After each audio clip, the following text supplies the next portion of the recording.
14,000 గొర్రెలును 6,000 ఒంటెలును 1000 జతల ఎడ్లను 1000 ఆడుగాడిదలను కలిగెను. ఆమేన్. హల్లెలూయా.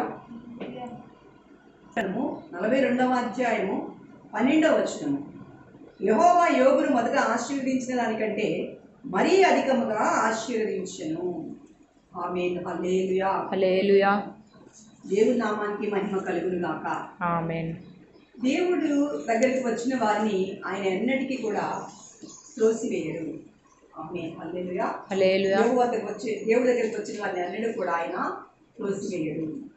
దేవుని ఏర్పాటులో ఉన్నవారు ఒకవేళ ఈ లోకంలో చిన్న చిన్న శ్రమలు అనుభవించవచ్చేమో, కానీ ఆ శ్రమల తర్వాత దేవుడు వారిని అత్యధికంగా ఆశీర్వదిస్తాడు. ఆమేన్. హల్లెలూయా. హల్లెలూయా. దేవుడు దావీదుని పిలిచిన తర్వాత, దావీదుని రాజుగా చేస్తానని అభిషేకించిన తర్వాత దావీదు ఎన్ని శ్రమల గుండా వెళ్ళాడంటే అన్ని శ్రమల గుండా వెళ్ళాడు. తన యొక్క సొంత రాజే దావీదుని హింసించడం మొదలుపెట్టాడు. అభిషేకించిన దావీదుకి ఏ విధంగా శత్రువు ప్రయత్నం చేసినా దావీదుని చంపలేకపోయింది. దావీదే గెలిచాడు చిట్టు చివరి. మనల్ని కూడా దేవుడు అభిషేకించాడు కాబట్టి ఏ విషయంలో కూడా మనం ఓడిపోము. యేసుక్రీస్తు ఆయన రక్తం ద్వారా కడగబడిన ప్రతి ఒక్కరికి కూడా నిత్య జీవం అనేది ఇచ్చాడు కదా. ఆ నిత్య జీవం వల్ల మనము ప్రతి విషయంలో జయం పొందుకుంటాము. దేవుడు యోబుని మొదట ఆశీర్వదించాడంట, కానీ ఆశీర్వాదము పరీక్షకు నిలిచినప్పుడు యోబుడు ఎలా నిలబడ్డాడంటే ఆయన చాలా ధైర్యంగా దేవుడిని మాత్రం విడవకుండా ఎన్ని శ్రమల గుండా వెళ్తున్నా దేవుడి నామాన్ని గట్టిగా పట్టుకొని ఉన్నాడు. అలాగూ ఉన్న యోబు తను గెలవలేదు. సమయం రాగానే దేవుడే యోబుని కలిసి మాట్లాడి యోబుని ఏం చేశాడండి? గెలిపించాడు. గెలిపించి ఏం చేశాడు? అంత ముందుకున్న ఆశీర్వాదం కంటే డబల్ ఆశీర్వాదం ఇచ్చాడు. దేవుడిని అంగీకరించిన వారికి దేవుడు ఇలాగే చేయబోతా ఉన్నాడు. దేవుడు ఖచ్చితంగా మనకి శ్రమ అనుమతించినప్పుడు శ్రమ గురించి ముందుగానే తెలుసు ఆయనకి. మన శ్రమ రాబోతున్న ముందే ఆయనకి మనకు తెలుసు కనుక, ఆ శ్రమ ముందే ఆయనకి తెలుసు కనుక దాని నిమిత్తం మన పైన ఆయన ఏం చేస్తాడంటే మన కొరకు ఆయన ప్రార్థన చేసి విడిపించేవాడిగా ఉన్నాడు. ఆమేన్. హల్లెలూయా. దానికి చూడండి, మనం చూస్తే ఒక చోట ఆ యొక్క పేతురుతో అంటాడు యేసయ్య సిలువ బలియాగానికి వెళ్ళే ముందే, అయ్యా నిన్ను మాత్రం ఎవరు ఒప్పుకున్నా ఒప్పుకోపోయినా నేను మాత్రం నిన్ను ఒప్పుకోకుండా ఉండను అని చెప్పి అంటే యేసయ్య అంటాడు, రేపు తెల్లవారుజామున కోడి కూయకు మునిపే నువ్వు ముమ్మారంటావు నేనెవరో తెలియదు అని చెప్పినప్పుడు, లేదు దేవా నేను అట్లా అన్ననే అనను అన్నాడు. కానీ ఆ సంఘటన అలాగా దేవుడు కాదు అని ఒప్పుకునేటట్టు సాతాను వాళ్ళని ప్రేరేపిస్తాడని, ఆ చుట్టుపక్కల ఉన్న పరిస్థితులు వాళ్ళకి అలా కలిగిస్తాయని దేవుడు ముందుగానే తెలిసి పేతురు కోసం ఏమంటాడు తెలుసా? దేవుడు, పేతురు నిన్ను సాతాను జల్లీళ్ళలో వేసి జల్లించాలనుకుందయ్యా, కానీ నేను నీ కొరకు ప్రార్థించాను, అది తప్పించబడింది అన్నాడు. దేవుడిని ఒక్కసారి మనం అంగీకరించిన తర్వాత అండి, దేవుడు మన అంతం వరకు కూడా ఆయన కాపాడగలిగే దేవుడై ఉన్నాడు.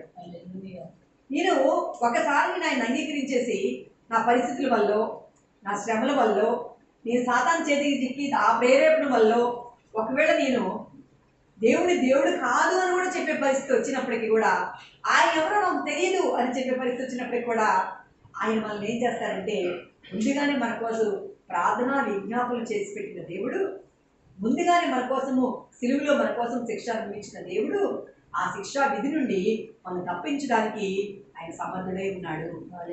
అందునిమిత్తమే ఆయన ప్రార్థన చేస్తాడు కాబట్టి మన కోసము మనము శ్రమలో నుంచి బయటికి రాగలుగుతాము. ఇది 100కి 100 నిజము. అది ఇప్పటి భక్తులైనా పాతకాలం నాటి భక్తులైనా కానీ వాళ్ళ సామర్థ్యం అయితే కాదు. ఎవరైనా బలహీన స్థితిలో ఎవరైనా మారిపోతారు. అయినప్పుడు కూడా ఆ బలహీనమైన స్థితిలో మారిపోకుండా దేవుడు మనల్ని ఏం చేస్తాడంటే గట్టిగా పట్టుకుంటాడు.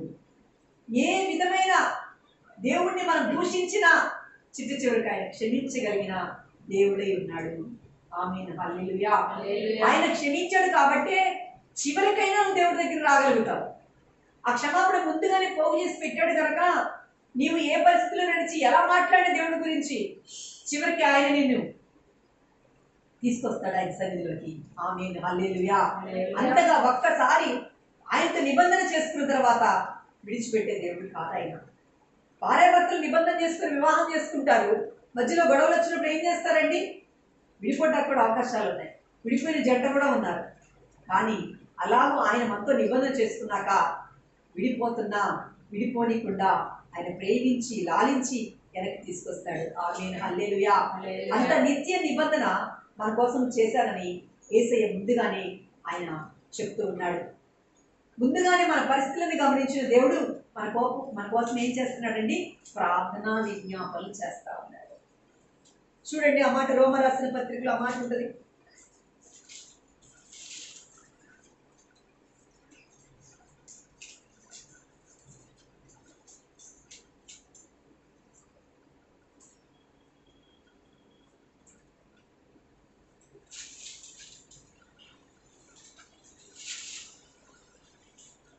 ఎనిమిదవ అధ్యాయము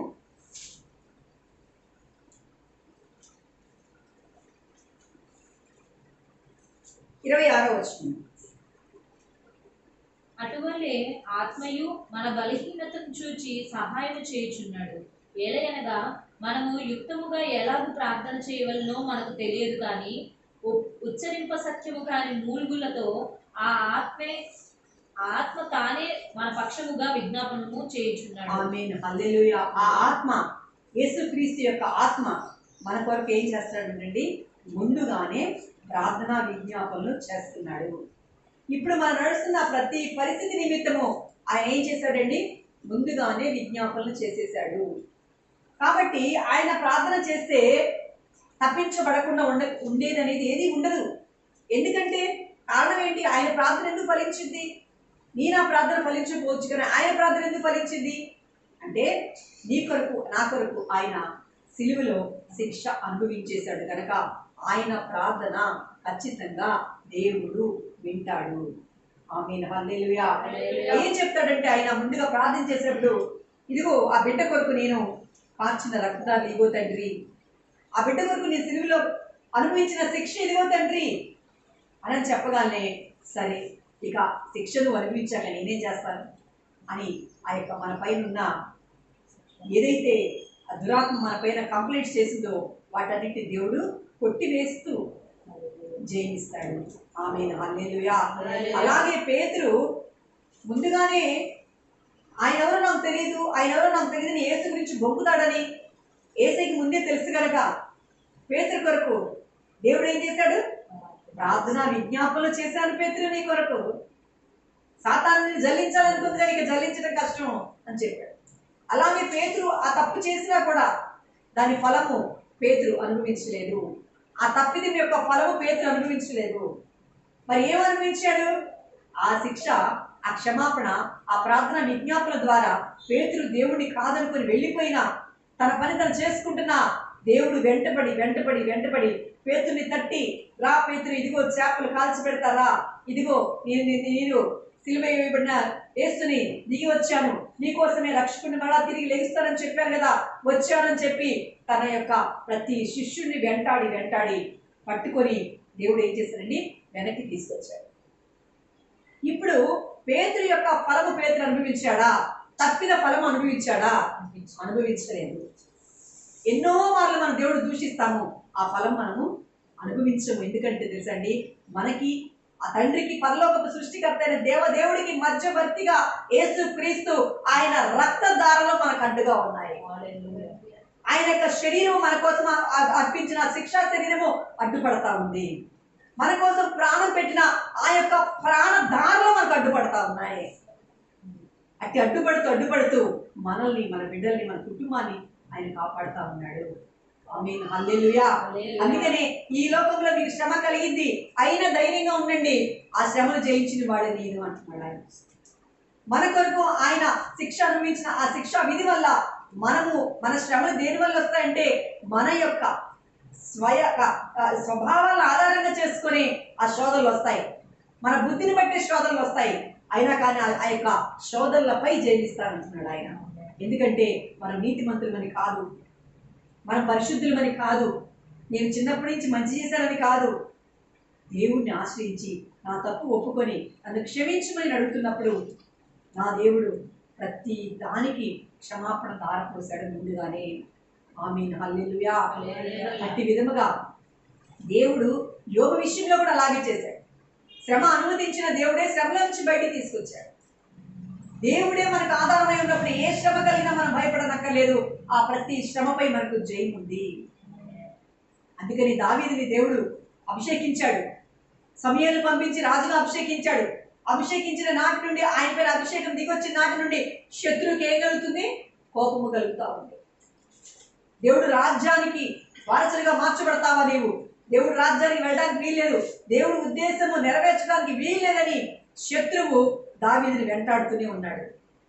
కొంతకాలము తన యొక్క అధికారితో ఆ సౌలు ద్వారా వెంటాడాడు దావీదుని, కొంతకాలం బిడ్డల ద్వారా వెంటాడాడు దావీదుని, కొంత సమయం భార్య ద్వారా వెంటాడాడు ఆ శత్రువు దావీదుని. ఎవరో ఒకళ్ళు తన సొంత బిడ్డని ఆధారంగా చేసుకొని దావీదుని శత్రువు వెంటాడాడండి. ఎందుకని? ఆ భార్యను ఎందుకు పట్టుకున్నాడు? ఆ భార్య స్వభావంలో ఒక బలహీన స్వభావాన్ని పట్టుకుని దావీదుని వెంటాడాడు. తన కుమారుడు ఒక బలహీన స్వభావం ఉంది, అధికారమైన స్వభావం ఉంది, అది పట్టుకుని దావీదుని వెంటాడాడు. ఆ రాజ్యంలో ఉన్న దావీదుని, సింహాసనం ఎక్కిన దావీదుని, ఇజ్రాయెల్ దేశం మొత్తాన్ని రాజ్య పరిపాలన చేస్తున్న దావీదుని ఆ సింహాసనం నుంచి దిగి అరణ్యానికి పారిపెట్టేట్టు చేశాడు తన కుమారుడు. కారణం, దావీదు దేవుడు చిత్తం చేయటము సాతానికి ఇష్టం లేదు. కాబట్టి సాతాను ఏ రూపంలో వస్తుంది అంటే, 2 కూరలు పెట్టుకొని ఎర్ర నాలుగు వేసుకొని రాదు. సాతాను దెయ్యం అంటే అలా రాదు. సాతాను అంటే నీ యొక్క కుటుంబంలో నుంచి బయలుదేరుతుంది. నీ భర్తలో నుంచి రావచ్చు, నీ భార్యలో నుంచి రావచ్చు, నీ బిడ్డల్లో నుంచి రావచ్చు, నీకు దగ్గరగా ఉన్న వాళ్ళలో నుంచే సాతాను వస్తేనే నువ్వు బాగా వేధించబడతావని వాళ్ళలో నుంచే వస్తాడు. కాబట్టి మనం అందరితో ఎలా ఉండాలంట? సమాధానం కలిగి, ఐక్యత కలిగి ఉండాలంట. ఆమేన్, హల్లెలూయా. ఎందుకంటే తప్పు చేయించేది వాళ్ళ స్వభావాలను ఆధారంగా చేసుకొని సాతానే, కానీ వాళ్ళు కాదు. ఆయన మన యొక్క పుట్టుక దగ్గర నుంచి చనిపోయేంత వరకు కూడా పాపాలు చేస్తామని దేవుడికి తెలుసు. అందుకని ప్రతి నిమిషానికి ఆయన శిక్ష అనుభవించాడు, ప్రతి సెకండ్కి ఆయన శిక్ష అనుభవించాడు. ఆయన అనుభవించకపోతే ఆ శిక్ష ఈ రోజు నేను ఇక్కడ ఉండేదాన్ని కాదు, మీరు ఇక్కడ ఉండేవాడు. యేసు నామంలో ఆ శిక్షా విధి మన పై నుంచి కొట్టివేయబడింది. యేసుక్రీస్తు బలియాగం ద్వారా మన పైన ఉన్న ప్రతి శిక్షా విధి కొట్టివేయబడింది. ఈ విధంగా దావీదు విషయంలో దేవుడికి ఒక ప్రణాళిక ఉందండి. దావీదుని ఎక్కడ పెట్టాలంట? ఇశ్రాయేల్ దేశానికి రాజుగా పెట్టాలంట. కానీ ఇజ్రాయేల్ దేశాన్ని రాజుగా పెట్టనీయకుండా ఉండడానికే కదా ఆ వెంటాడాడు, సాతాను వెంటాడాడు. అయినా కానీ దేవుడి చిత్తము నెరవేర్పు జరిగింది. యోబుని కూడా వేధించిన దేవుడి చిత్తమే నెరవేర్పు జరిగింది. పేతురుని విమర్శించిన, పేతుని వెంటబడిన సాతాను దేవుడి చిత్తమే నెరవేర్చబడింది. దేవుడి చిత్తము యేసుక్రీస్తు రక్తం ద్వారా మన పట్ల, మనము యేసుక్రీస్తు రక్తం ద్వారా ఎప్పుడైతే కడగబడ్డామో, ఎప్పుడైతే మారుమనసు పొందామో, ఎప్పుడైతే బాప్తిసం తీసుకున్నామో, మన పట్ల దేవుడి చిత్తము 100% నెరవేర్పు జరిగింది. గొల్యాతు మాట్లాడే మాటలు పట్టుకొని దావీదు జంకల వెనక్కి రాలా. గొల్యాతు ఏం మాట్లాడుతున్నాడు? ఆ మాటలు అస్సలు దావీదు యొక్క చెవిని పడనివల, తన హృదయంలోకి రానివల. సున్నతి లేనివాడు, ఈ సున్నతి గల ఇజ్రాయేల్ ప్రజల్ని ఎదిరించడానికి ఏ పార్టీ వాడు అనుకుంటాను దావీదు యుద్ధానికి వెళ్ళాడు. ప్రణాళికతో యుద్ధం యొక్క సామాగ్రి ధరించుకుని దావీదు వెళ్ళ, దేవుని నామమందు వెళ్తున్నానన్నాడు. ఈ రోజు నీవు దేవుని సంఘంలో ఉన్నావు కదా, దేవుని నామమందు నీకు విజయం కలుగును గాక. దేవుని ప్రణాళిక నీ పట్ల నెరవేర్పు జరుగును గాక. నీ బిడ్డల పట్ల దేవుడి ప్రణాళిక నెరవేర్పు జరుగును గాక. దేవుడు మన పట్ల ఉన్నాడు కనుక మనతో యుద్ధము చేసే ఆ సాతాను తన సమూహంతో దేవుడే యుద్ధము చేస్తున్నాడు. స్తోత్రించదము. స్తోత్రం స్తోత్రం స్తోత్రం స్తోత్రం స్తోత్రం స్తోత్రం స్తోత్రం స్తోత్రం స్తోత్రం స్తోత్రం స్తోత్రం. దావీదు తన యాత్రలో, నా యొక్క జీవిత యాత్రలో ఆ రాజుగా కాకముందు ఏ పని చేయడానికి పని చేస్తూనే కొంత సమూహాన్ని పోషిస్తూనే ఆయన రాజ్యానికి వెళ్ళాడు. ఆ సమయంలో జరిగిన ఒక సంఘటన ఈరోజు మీకు నేను చెప్పాలనుకుంటున్నాను. చూడండి, 1 సమూయేలు గ్రంథము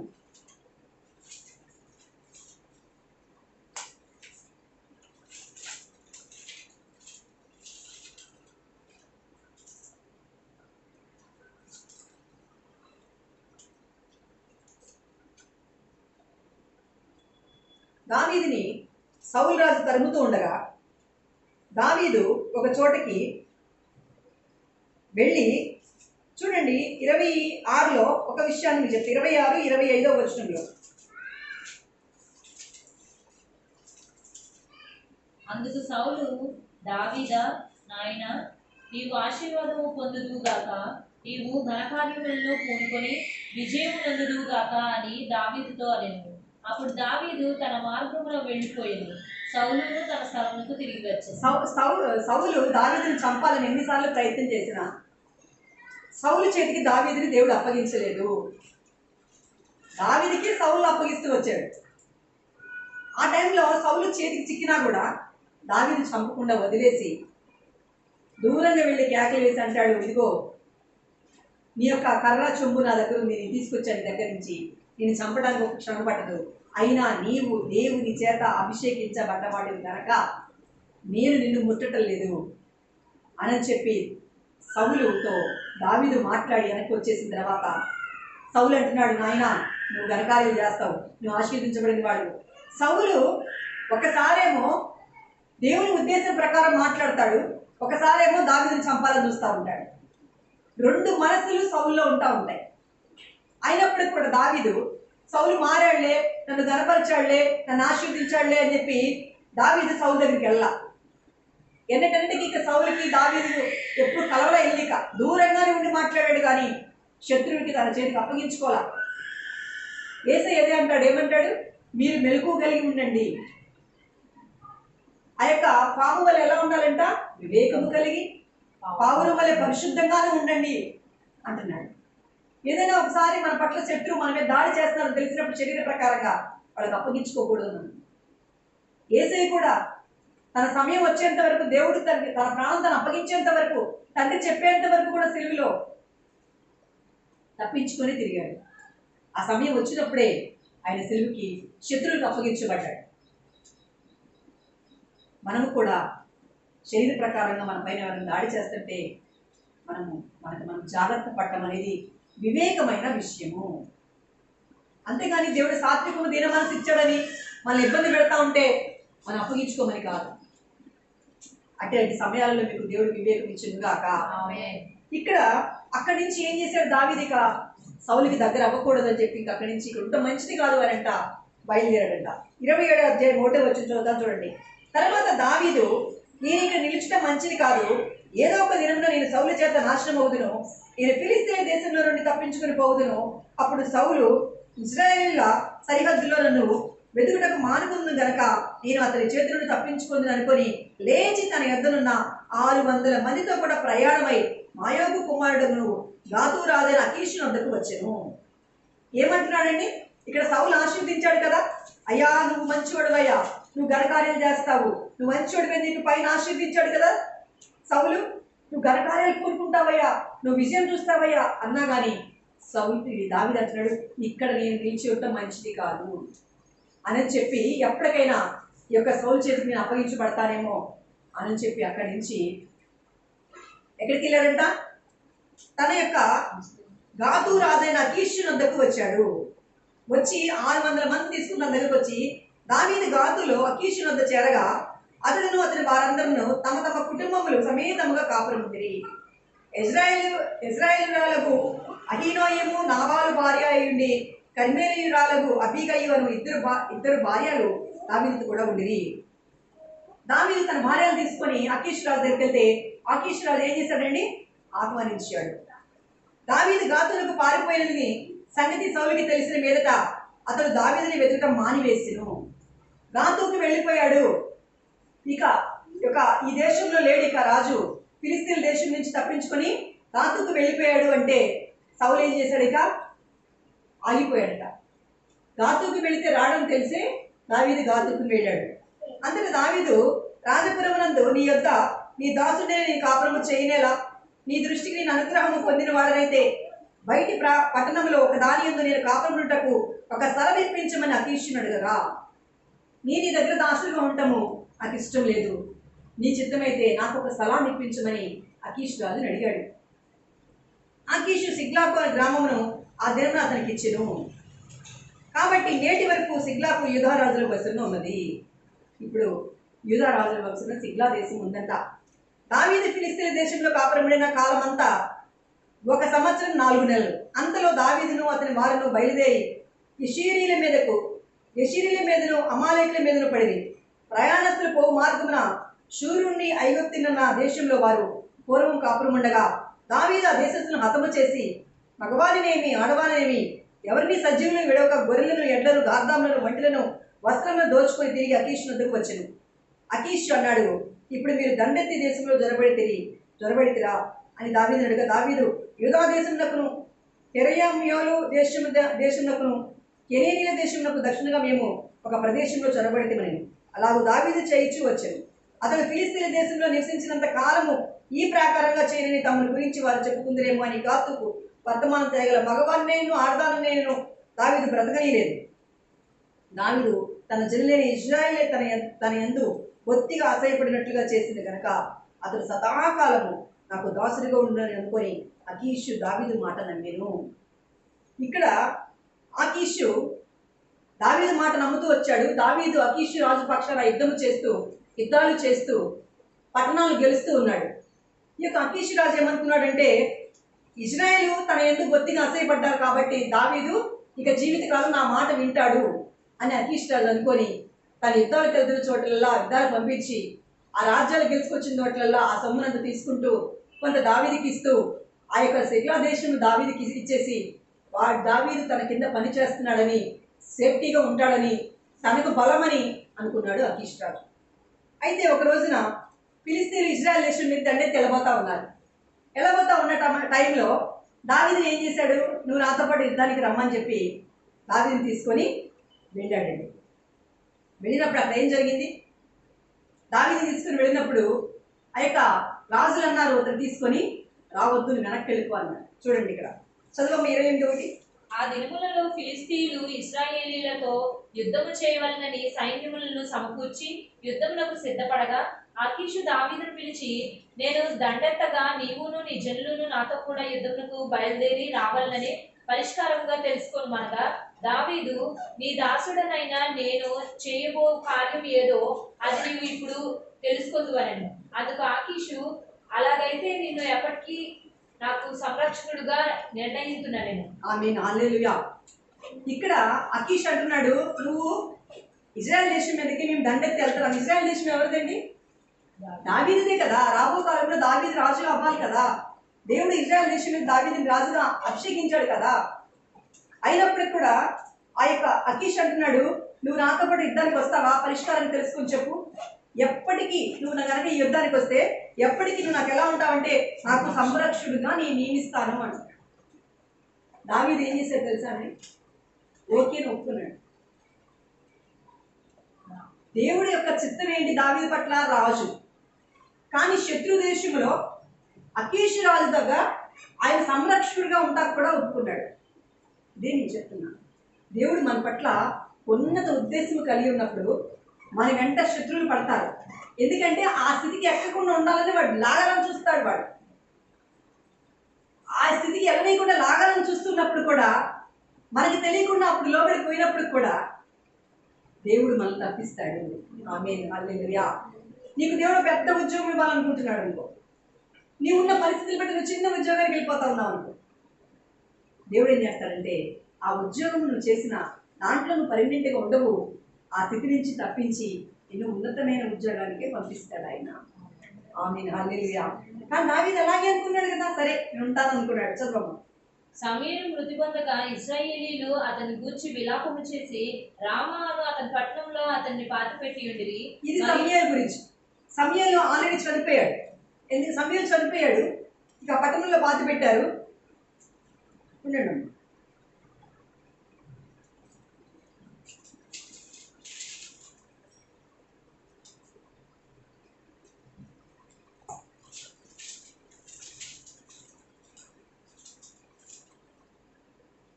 29వ అధ్యాయము 1వ వచనం. అంతలో ఫిలిస్తీయులు దండెత్తిపోయి అఫీకులు దిగి ఉండిరి. ఇశ్రాయేలీలు ఇజ్రాయేలీలతోనూ జలా దగ్గర దిగి ఉండిరి. ఫిలిస్తీయుల సర్దారులు తమ సైన్యమును 100 మందిని గాను 1000 మందిని గాను వ్యూహపరిచి వచ్చుచుండగా దావీదును అతని జనులను ఆకీషుతో కలిసి దండు వెనక తట్టున వచ్చుచుండేది. ఫిలిస్తీన్ల సర్దారులు ఈ హెబ్రీయులు ఏల రావలను అని ఆకీషును అడగగా అతడు, ఇన్ని దినములు ఇన్ని సంవత్సరములు నా యొద్ద నుండిన ఇశ్రాయేలీయులైన రాజైన సౌలునకు సేవకుడగు దావీదు ఇతడే గాడా? ఇతడు నా యొద్ద చేరిన నాట నుండి నేటి వరకు ఇతని యందు తప్పేమీ నాకు కనబడలేదని ఫిలిస్తీన్ల సర్దారులతో అనెను. అందుకు ఫిలిస్తీన్ల సర్దారులు అతని మీద కోప్పడి, ఈ మనుష్యుని నీవు నిర్ణయించిన స్థలమునకు తిరిగి పోనిమ్ము. అతడు మనతో కలిసి యుద్ధములకు రాకూడదు. యుద్ధమందు అతడు మనకు విరోధి అవునేమో. దేని చేత అతడు తన యజమానునితో సమాధానపడును? మన వారి తలలను ఛేదించి తీసుకొని పోవుట చేతనే కదా తన యజమానునితో సమాధానపడును. సౌలు వేల కొలదిగాను దావీదు 10,000 కొలదిగాను హతము చేసిరని వారు నాట్యమాడుచు గాన ప్రతిగానములు చేయుచు పాడిన దావీదు ఇతడే కాడా అని అతనితో చెప్పిరి. కాబట్టి ఆకీషు దావీదును పిలిచి, యెహోవా జీవముతోడు నీవు నిజముగా యథార్థవంతుడివై ఉన్నావు. దండులో నీవు నాతో కూడా సంచరించుట నా దృష్టికి అనుకూలమే. నీవు నా యొద్దకు వచ్చిన దినము నుండి నేటి వరకు నీ యందు ఏ దోషమును నాకు కనబడలేదు గాని సర్దారులు నీ యందు ఇష్టం లేక ఉన్నారు. ఫిలిస్తీయుల సర్దారుల దృష్టికి నీవు ప్రతికూలమైన దాని చేయకుండానట్లు నీవు తిరిగి నీ స్థలమునకు సుఖముగా వెళ్ళుమని చెప్పగా దావీదు, నేనేమి చేసి తిని నా ఏలినవాడగు రాజా, నీ శత్రువులతో యుద్ధము చేయుటకై నేను రాకుండానట్లు నీ యొద్దకు వచ్చిన దినము నుండి నేటి వరకు నీ దాసుడినైన నా యందు తప్పేమీ కనబడలేదని ఆకీషును అడిగెను. అందుకు ఆకీషు, దైవదూత వలె నీవు నా దృష్టికి కనబడుచున్నావని నేను ఎరుగుదును గాని ఫిలిస్తీన్ల సర్దార్లు ఇతడు మనతో కూడా యుద్ధములకు రాకూడదని చెప్పుచున్నారు. కాబట్టి ఉదయమున నీవు నీతో కూడా వచ్చిన నీ యజమాని సేవకులను త్వరగా లేవవలను. ఉదయమున లేచి తెల్లవారుగానే బయలుదేరి పోవలనని దావీదునకు ఆజ్ఞ ఇచ్చెను. కావున దావీదును అతని జనులను ఉదయమున త్వరగా లేచి ఫిలిస్తీన్ల దేశమునకు పోవాలని ప్రయాణమైరి. ఫిలిస్తీన్లు దండెత్తి ఇశ్రాయేలీయులకు పోయింది. ఆమేన్, హల్లెలూయా. చూడండి, ఇక్కడ ఫిలిస్తీన్ల మీద దండెత్తడానికి వెళ్ళినప్పుడు ఆకీషు దావీదుని అడిగాడు, నాతో వస్తే జీవిత కాలము నా యొక్క సంరక్షకుడిగా నువ్వు ఉంటావు, నా తర్వాత నువ్వు ఒక అసిస్టెంట్, అంటే ఇంకా రాజు తర్వాత రాజుగా అతని తర్వాత ఉంటావని చెప్పినప్పుడు ఆ ఉద్యోగానికి ఒప్పుకొని దావీదు ఎవరి పేదకి యుద్ధానికి వెళ్ళాడంటే తన యొక్క సొంత ప్రజల పైన యుద్ధము చేయడానికి దావీదు బయలుదేరాడు. అంటే మనిషి ఎలా ఉంటుందంటే మనిషి యొక్క స్వభావము బ్రతుకుట కొరకు మంచి చెడులను ఆలోచించలేని స్థితిలో ప్రతి మానవుడు ఉంటాడు. తను అక్కడికి వెళ్ళకూడదు. అయ్యో, నేను ఎప్పటికైనా నా ఇజ్రాయెల్ దేశం నా సొంత దేశము, నేను ఎలా వెళ్తాను, నేను రానులే, అక్కడికి మాత్రం నేను రాను ఆకీషు అని అల్లా.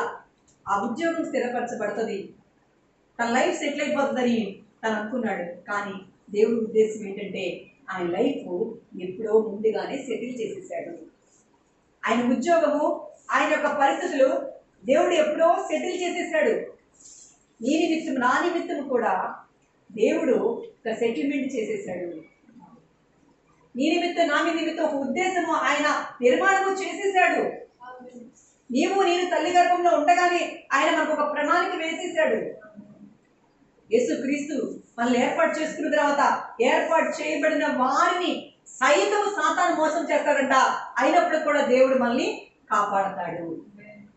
పేతుర్ని సైతం మోసం చేయాలని చూసినప్పుడు దేవుడు ముందుగానే విజ్ఞాపనలు చేసినట్లుగా నీ కొరకు నా కొరకే కాదండి, యేసుక్రీస్తుని అంగీకరించిన తర్వాత మోసపోతున్న ప్రతి ఒక్కరిని దేవుడు కాపాడతాడు. కాపాడి దావీదుని తప్పుగా ఎంచాడా? ఎంచలా. దావీదుని వెనక్కి వెళ్ళమని తన శత్రువుల చేత చెప్పించాడు. ఆకీషు రాజు ఏమంటున్నాడు? నా దగ్గరికి వచ్చిన నాటి నుండి సర్దార్లు పిలిచేన్నారంట. ఏంటి ఆకీషు, దావీదుని వేసుకుని వస్తున్నావేంటి? తన సొంత దేశము, రేపొద్దున అక్కడ అడ్డం తిరిగి మనల్ని చంపి మన తలకాయలు తీసుకెళ్లి సౌలుకి ఇస్తే బడా నమ్మకమైన మంచి దాసుడాన్ని పనిలో పెట్టుకుంటాడు కదా. తన యజమానికి మంచి అనిపించుకోవాలి, ఏదైనా చేస్తే మనం అన్యాయం అయిపోతాం కదా. ఎందుకు దావీదుని వేసుకొస్తున్నావు అడిగితే, అయ్యో, నా దగ్గరికి వచ్చిన నాటి నుండి ఈనాటి వరకు నమ్మకంగా ఉన్నాడయ్యా. అందుకనే నేను తీసుకొచ్చానంటే, లేదు లేదు, దావీదు గురించి ఒక పాట పాడారు జనులు, గుర్తులేదా? ఇశ్రాయేల్ దేశంలో సౌలంట 1000 కొలది, దావీదు 10,000 కొలది హతము చేశాడనే పాట వినలేదా నువ్వు? అందుకని దావీదుని మనం వెంట రావటం మనకు శ్రేయస్ కాదు. దావీదుని వెళ్ళిపోమని దేవుడు శత్రువుల ద్వారానే పాపము చేయకుండా దావీదుని వెనక్కి తిప్పేశాడు. ఆమేన్, హల్లెలూయా. దావీదు జీవిత యాత్రలో మనం చూసుకుంటే ఎప్పుడు కూడా ఆ మూర్ఖుడైన నాబాలు చంపడానికి వస్తుంటే నాబాలు వారి అడ్డంపడి, నువ్వు చంపకూడదు, నువ్వు దేవుడి యుద్ధాలు మాత్రమే చేయాలి, నువ్వు నరహత్య చేయకూడదు దావీదు అని చెప్పి, దావీదా అని సాగిలపడి దావీదుకి ఇవ్వాల్సిన ఇచ్చి తన భర్తను చంపకుండా అడ్డుపడింది. అక్కడ ఎవరు? దేవుడు దావీదుని అభిషేకించాడు కనుక దావీదు చిత్తము మారకుండా దేవుడు చేస్తూ వచ్చాడు. దేవుడు వచ్చి అభిషేకించిన వ్యక్తులు, ఆయన సొంత బిడ్డల్ని యేసు రక్తం ద్వారా కడగబడిన ఎవరినైనా కానీ పాపము జోలికి వెళితే ఆ పాపాన్ని దేవుడు అడ్డుకుంటాడు. ఒకవేళ మారు మనసు ఇచ్చి వెనక్కి తిరిగిన తర్వాత నువ్వు ఆ రోజు నీకు ఇజ్రాయెల్ దేశంలో రాజుగా చేస్తానని చెప్పినా ఇజ్రాయెల్ దేశం మీదకి ఎందుకు యుద్ధానికి వెళ్ళావు దావీదు? నువ్వు వెళ్ళకూడదు కదా నువ్వు. కాబట్టి నువ్వు ఈ యొక్క ఇజ్రాయెల్ దేశానికి రాజు ఉంటాకి అర్హత లేదు అని వల్ల దేవుడు ఆ విషయాన్ని దేవుడు అసలు జ్ఞాపకం చేసుకోవాలా, అది గుర్తు పెట్టుకోవాలా. దేవుడు నీ పాపములు నా పాపములు క్షమించబడిన తర్వాత దేవుడు వాటిని జ్ఞాపకం చేసుకోడు. కానీ శత్రువు జ్ఞాపకం చేస్తాడు. నువ్వు పలానా రోజు పాపం చేసావు, నువ్వు పలానా రోజు తప్పు చేసావు, నీకు అర్హత ఉందా రాజ్యం వెళ్ళడానికి, నీకు అర్హత ఉందా నీకు ఉద్యోగం రావడానికి, నీకు అర్హత ఉందా నువ్వు పెళ్లి చేసుకోవడానికి, నీకు అర్హత ఉందా నువ్వు బిడ్డల్లో గంటానికి, నీకు అర్హత ఉందా అంటాడే. నాకు అర్హత లేకపోయినా సిలువలో రక్తం కాచి దేవుడే నాకు అర్హతనిచ్చాడు. ఆమేన్, హల్లెలూయా. దావీదుని ఎప్పుడైతే ఆ యొక్క శత్రు రాజులే అన్నారు వెనక్కి వెళ్ళిపో, ఆ దావీదు కనుక ఇజ్రాయెల్ దేశం మీదకి యుద్ధానికి వెళ్తే దావీదు రాజు అవడానికి చాలా కాలం పట్టే. ఒకవేళ ఆ యొక్క ఇజ్రాయెల్ దేశం మీద యుద్ధానికి వెళ్ళి సౌలుని దావీదు చేతులతోనే చంపేస్తే దావీదు ఇజ్రాయెల్ దేశం మీద రాజుగా ఉండడానికి అర్హత నిజంగానే కోల్పోతాడు. సంరక్షించవలసిన వాడే శిక్షిస్తే దేవుడు ఆ రాజ్యాన్ని ఇచ్చేవాడు కాదేమో. కాబట్టి పాపము చేయకుండా దావీదుని దేవుడు అడ్డుకున్నాడు. ఆమేన్, హల్లెలూయా. మనం దేవుడి సన్నిధికి వచ్చిన వారిని జ్ఞాపకం చేసుకోవాలి. నన్ను దేవుడు తన కృపతో పాపం చేయకుండా అడ్డుకుంటాడు. ఆమేన్, హల్లెలూయా. ఒకవేళ మనం పాపం చేయడానికి ఏ విషయంలోనే పాపము చేస్తూ ఉంటే ఆ పాపాన్ని కూడా ఆయన కృపనిచ్చి ఆ పాపంలో నుంచి వెనక్కి తీసుకొస్తాడు. ఆమేన్, హల్లెలూయా. మాట ఇచ్చిన దేవుడు నమ్మకస్తుడు. మనం పడిపోతున్నా ఓడిపోతున్నా ఆయన మనల్ని ఓడిపోనివుడు, పడిపోయినా మురికుంట్లో పడిపోయినా లేవదీసి మళ్ళా కడిగి పరిశుద్ధపరిచి పరిశుద్ధులు అని గుంపులో కూర్చోబెట్టే దేవుడు ఆయన. ఆయన ప్రేమంట శాశ్వతమైన ప్రేమ. ఆయన ప్రేమ విడవని ప్రేమ అయింది. ప్రేమ అంటే ఏంటండి? నన్ను ప్రేమించేవాడిని విడవకుండా నేను ప్రేమిస్తానే, అది ప్రేమ కాదు. నన్ను ద్వేషించి నన్ను ఇబ్బంది పెట్టే వాళ్ళని విడవకుండా నేను ప్రేమిస్తానే, అదే కదా ప్రేమ అంటే. మానవుల ప్రేమ చూపించడానికి రాలా సృష్టికర్త అయిన దేవుడు మానవ రూపంలో దేవుని ప్రేమ చూపించడానికి, దేవుడి ప్రేమ స్థాపించడానికి వచ్చాడు ఆయన భూలోకంలోకి. సిలువలో ఆయన యొక్క ప్రాణాన్ని ఆయన అప్పగించేశాడు మన కొరకు. ఒక చివరి బొట్టు కూడా ఉంచుకోలేదండి ఆయన శరీరంలో. ఎందుకంటే చివరి క్షణం వరకు ప్రేమిస్తానే ఉంటాడు ఆయన. నేను వచ్చి పో ఏసయ్యా వద్దు, నువ్వు నాకు వద్దు, నీ శ్రమ పడలేనన్నా కూడా నిన్ను వెంటాడి ఆశీర్వదించే దేవుడు ఆయన. నిన్ను వెంటాడి వెనక్కి తీసుకొచ్చి పరిశుద్ధాలని చెప్పే దేవుడు ఆయన. ఒక్కసారి ఆయనతో అంగీకరించి మనము బాప్తిసం తీసుకున్న తర్వాత నువ్వు ఏ పొరపాట్లు చేస్తున్నా ఆయన వెంటాడి పట్టుకొని తీసుకొచ్చి కూర్చోబెట్టి పరిశుద్ధపరిచి ఆయన రాకడికి తీసుకెళ్లే దేవుడు ఆయన. ఆయన మానవుడు కాదు. నన్ను వివాహం చేసుకొని నీ బిడ్డలు కానీ నీ తర్వాత నీ బిడ్డలు వదిలిపెట్టండి, భర్త వదిలిపెట్టం, అలా చేయడైనా దేవుడు ఒక్కసారి మనం అంగీకరిస్తే ఆనాటి నుండి ఈనాటి వరకు ప్రేమ ప్రేమ ప్రేమ ప్రేమ ప్రేమ అని వెంటాడుతూనే ఉన్నాడు ఆయన. సిలువలో నీ కోసం నా కోసము ఆయన క్షమించడం కోసమే ఆయన మన కోసం ఆయన అంటాడు, ఈయనేం చేస్తున్నారు మీకు తెలియదయ్యా తండ్రి, వీరిని క్షమించు అంటున్నాడు ఆయన. పొడిచే వారిని ఆయన తల్లిన వారిని అంటున్నాడు ఆయన. అటువంటి ప్రేమ స్థాపించడానికి భూలోకానికి వచ్చాడు యేసయ్య. ఆయన మనల్ని ఇబ్బంది పెట్టడానికి, విడిచిపెట్టడానికి, కొట్టుకోవడానికి రాలా ఆయన, కొట్టించడానికి రాలా ఆయన. మనల్ని శత్రువుకి అప్పగించడానికి రాలా. సంపూర్ణమైన శత్రువు చేతుల నుంచి విడిపించడానికి వచ్చిన దేవుడు. శత్రువు వచ్చి నీ మీద దాడి చేసుకొని వశపరుచుకుంటే శత్రువుకి నిన్ను నన్ను అప్పగించుడు ఆయన. మానవుడైన దావీదే తన గొర్రె పిల్లని ఈడ్చి వెళ్తా ఉంటే సింహపు నోటిని చీల్చి తీసుకొచ్చినట్లుగా మన సర్వశక్తుడైన దేవుడు యేసయ్య నిన్ను నన్ను సాతాను లాక్కెళ్తా ఉంటే వాడి నోటిని చీల్చి తీసుకొస్తాడు ఆయన.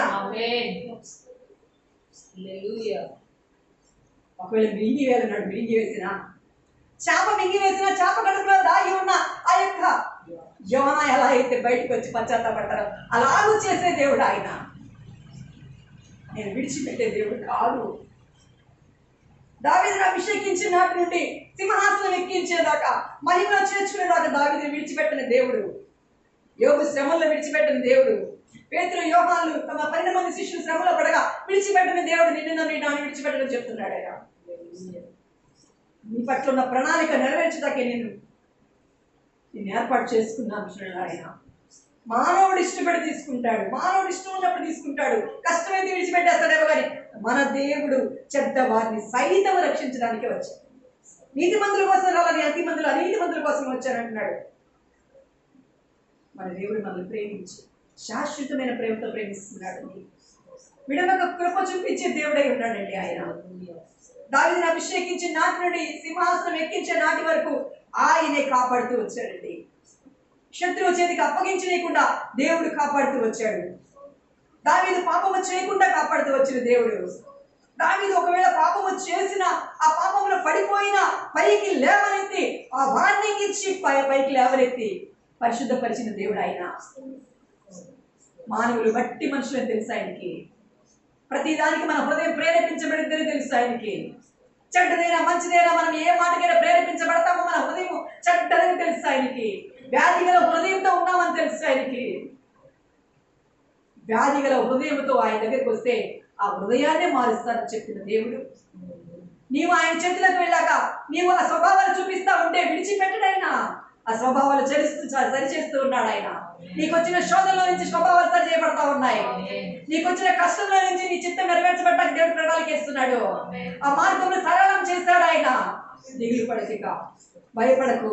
నీ కొరకు ఒక ప్రణాళిక ఆయన చేతిలో ఉంది. నీ కొరకు ఒక పత్రిక ఆయన చేతిలో ఉంది. నీ ఆది అంతం నిర్మాణం అయిపోయింది. నువ్వు దేవుని చేతిలో ఉన్నావు. సాతాను చెరగొట్టబడింది. నీ పట్ల దేవుడు గొప్ప కార్యం జరిగించాడు. దాని వైపే చూడు, ఆనందం వైపే చూడు, ఆ జయం వైపే చూడు. దేవుడు నీకు గొప్ప కార్యం చూపించబోతా ఉన్నాడు. నీ ఎడల దేవుడు గొప్ప కార్యము నువ్వు చూడబోతా ఉన్నావు. ఆ సమయం వచ్చేటట్టు ఆ సమయంలో నీకు ఖచ్చితంగా నీ గొప్ప కార్యం అనుభవిస్తావు. అప్పటి వరకు ఓపిక నిరీక్షణ దేవుడు ఇచ్చిన పరుగు పందెలను పరిగెట్టు. ఆగిపోకుండా పరిగెట్టు. నువ్వు ఓపికతో పరిగెట్టు. నువ్వు వెనక్కి చూడకుండా పరిగెట్టు. నువ్వు దేవుడు ఇచ్చే ఆ యొక్క విజయం వైపు పరిగెట్టు. నువ్వు పరుగు పందెంలో నిన్ను గెలిపించడానికి పరిశుద్ధాత్మ దేవుడు నామరించి ఉన్నాడు. నీలో పరిశుద్ధాత్మ దేవుడు ఉన్నాడు. జయమిచ్చిన వాడు ఉన్నాడు. నీవు పరుగు పందెంలో గెలుపుదువు గాక. దేవుడు నీకు ఇస్తున్న జీవ కీడును పొందుకుందువు గాక. ప్రభు యేసు మీద విశ్వాసం ఉంచు. నీవు నీ ఇంటిలో రక్షించబడతానని వాగ్దానం నీ జీవితంలో నెరవేర్పు జరుగును గాక. ప్రథమ కొత్త ఆకాశము దేవుడి సన్నిధిలో నిలిచి ఉన్నట్లు నీవు నీ సన్నిధి ఆయన నీ సన్నిధిలో నిలిచి ఉందిరు కాక. మాట ఇచ్చిన దేవుడు మానవుడు కాదు. ఆయన నమ్మకస్తుడు. దేవుడు సృష్టికర్త. సర్వాన్ని సృజించిన వాడికి మాట ఇచ్చాడు. భయపడకు. ఇదే యెహోవా కోరిక. లేచి నిలబడినట్లయితే ఆరాధన చేసుకుందాం.